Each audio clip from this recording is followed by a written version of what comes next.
I'm Pastor John from the Baptist Church in the Great Valley. Nice to have you joining me today. Jesus said, "Remember Lot's wife. Those who try to make their life secure will lose it, but those who lose their life will keep it." Trust in the Lord with all your heart and don't rely on your own insight. In all your ways, acknowledge God, and God will make your paths straight. 27 years ago, the movie Jurassic Park was released. It's been on television countless times since then, but I have to admit, I still enjoy watching portions of it.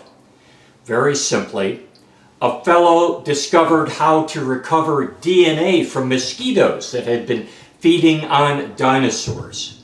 Using the DNA, they recreated the dinosaurs and built a huge dinosaur theme park. Of course, they had taken every precaution to ensure that they were safe and secure from the dinosaurs, but what they didn't count on was a disgruntled employee who shut down the security system so he could steal some embryos and sell them to another company. Soon, the dinosaurs got out and had a wonderful time roaming the park, eating people. But being a movie, the children and the nice people all got away. The people running the park thought that everything was under control and that everything was perfectly safe. But in the end, their security proved to be just an illusion. Likewise, our sense of security is often just an illusion. As a nation, we become very concerned about security during times of war. During World War II, Franklin D. Roosevelt had a special railroad car for when he traveled around the country. It was equipped with 2 elevators for getting his wheelchair on and off. It had an office and a lounge and a bedroom and a galley. And beneath the floor were 12 inches of reinforced concrete to protect him in the event a bomb was ever placed in the railroad bed. The windows were bulletproof. There were armor-plated sides that were so strong they could withstand an artillery shell being shot at the car. There were 3 underwater escape hatches in the event the train ever derailed on a bridge and sunk to the bottom of the river.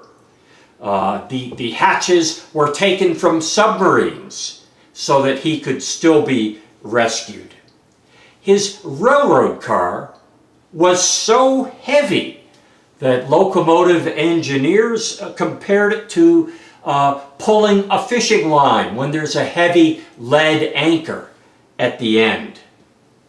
But when it came to the safety of the president, no one wanted to take any chances. When FDR went to meet the other Allied leaders at the Tehran Conference in November of 1943, the military decided the safest way to get him there was on the battleship Iowa.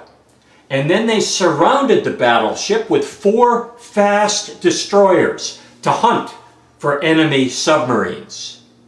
One day they were doing some training drills and somehow the destroyer William D. Porter fired a live torpedo at the battleship Iowa, which was about 3 miles away.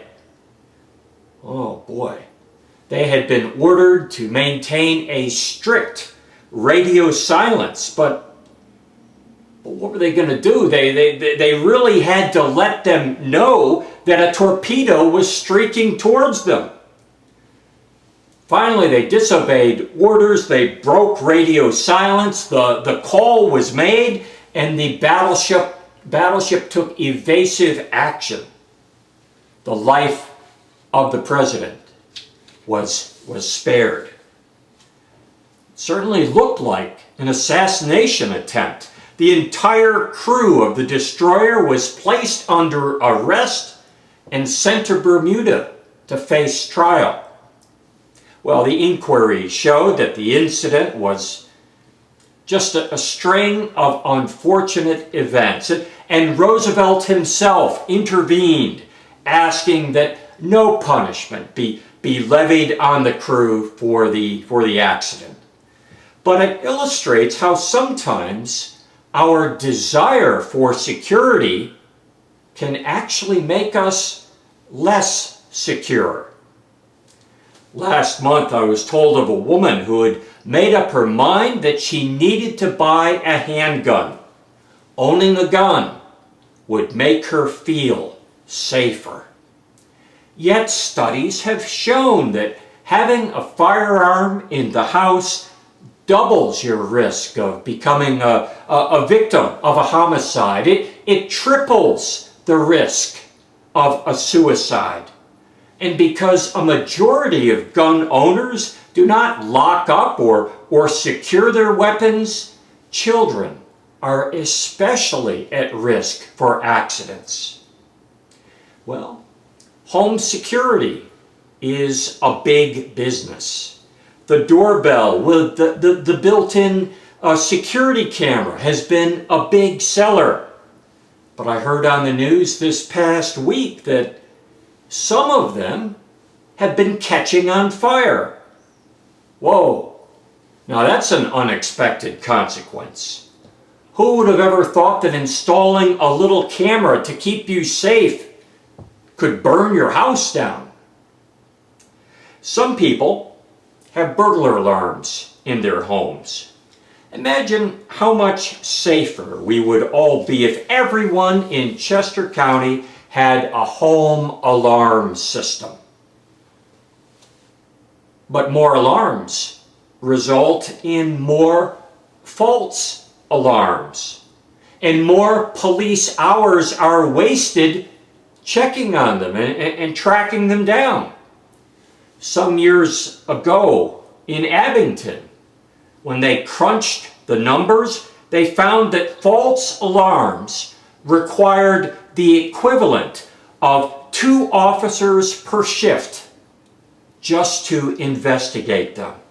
And the more that the police are distracted by false alarm calls, the fewer police are available to answer real calls, and the longer it may take for help to arrive in an emergency. Some of what makes us feel safe and feel secure is phony. It's bogus. We feel more comfortable with people we know than with strangers. And yet the odds are that if you're ever going to be murdered, it will be by someone you know. We know that some people feel nervous about flying in a plane. But at the same time, they don't think twice about driving, although driving is 4 times more risky than flying in a plane. People worry about sharks down at the shore, but we're 100 times more likely to be struck by lightning. If you were the chief of police in Atlantic City and you wanted to deter crime and have people feel safe out on the boardwalk, you would do as well sending out a single officer riding on horseback as sending 10 uniformed policemen walking around, simply because the one on horseback is up high and can be seen by a lot of people from a long way away. And now they can see that the police are near if they are needed. and they feel safer because of it. Although we would have to assume that they would actually be safer with the 10 policemen walking around. But that's not the way our feelings work, is it? We applaud the researchers at Pfizer who have apparently developed a vaccine for COVID-19, which will soon be available for healthcare workers and those who are most at risk.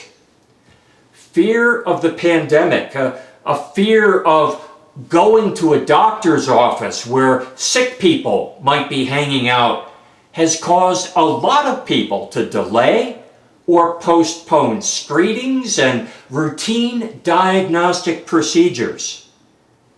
And as a result, some people worry that this delay will cause a tidal wave of other health concerns once the threat of COVID has passed.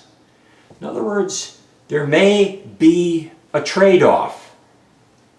Our efforts to stay safe from COVID might be making other conditions worse by waiting. There is also the concern that having a vaccine on the horizon may cause some people to let their guard down prematurely. We are presently in another surge with over 140,000 new cases being reported daily and record hospitalizations across the country. But because the virus is invisible, it can seem unreal and hard to take seriously when we want so badly to be with friends and family over Thanksgiving and Christmas. Soon, the number of Americans killed by COVID will exceed the number killed in action during World War II. So, if we are frequently led astray by our feelings, what are the real issues to be concerned about? Well, every year the World Economic Forum surveys nearly 1,000 top experts assessing the risks that are facing the world. The data is chewed over by the bean counters at Oxford University and by the Wharton risk management folk down at the U of Penn, and they end up with a comprehensive picture of what the experts predict will be the most likely threats of the coming year, and what will have the largest negative impact upon the world. They carefully consider such threats as weapons of mass destruction, terrorist attacks, pandemics, cyber attacks, the collapse of governments, war, extreme weather, financial failures, and so on and so on. You can Google Global Risks Report 2020. By the time you read through it all, you'll probably just want to hide in the basement for a couple of days. So what did the experts predict for the year 2020? Well, the top concerns were all connected with climate change, extreme weather, natural disasters. Well, they were certainly correct in that we have had a record-breaking number of hurricanes and tropical storms hitting the Gulf Coast. There were record-breaking wildfires in the West, as well as in Australia and Brazil and Indonesia. They were right about the terrible impact and cost of climate change. But they totally missed the pandemic and all of its economic and social impact. Now, to be fair, I don't know how anyone could have predicted a pandemic, but it simply illustrates again our human tendency to worry about the wrong things and to prepare the wrong way, even for the experts. Now, Jesus told his disciples, in this world you will have tribulation, but take courage. I have overcome the world. And he also said, I am with you always, even to the end of the age. Now, in the passage from Luke that I read this morning, Jesus was warning his disciples about the frightening things that would be coming within their lifetime. There would be a terrible war between the Romans and the Jews, and people would be frightened, and when they get frightened, they would tend to panic, and they would tend to just react rather than thinking clearly. So Jesus said, look, I am telling you about this ahead of time, so when the time comes, you will know what to do. You must be ready to leave immediately. Don't decide to wait until after supper or after you've gotten everything all packed up. Don't even go back into the house. Just leave immediately. Don't be so attached to your home or your possessions that you lose your life trying to save them. And when you are frightened, and when you hear the reports of the Roman army coming in your direction, you will be tempted to flee to the great stone walls of Jerusalem for protection. These huge stones will give the illusion of safety and security, but don't do it. If you are in Judea, you must flee immediately to the mountains. Jesus could foresee the day when the armies of Rome would surround the city, tear down the walls, torch the buildings, and march off the survivors as slaves. And he warned his disciples, don't get trapped there. Escape while you can.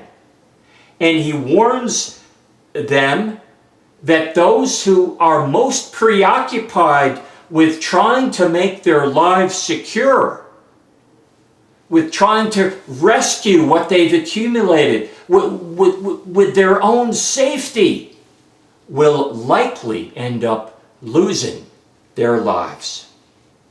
And here, Jesus is telling his disciples and us not to be governed by our fears, not to let our decisions be controlled by our emotions.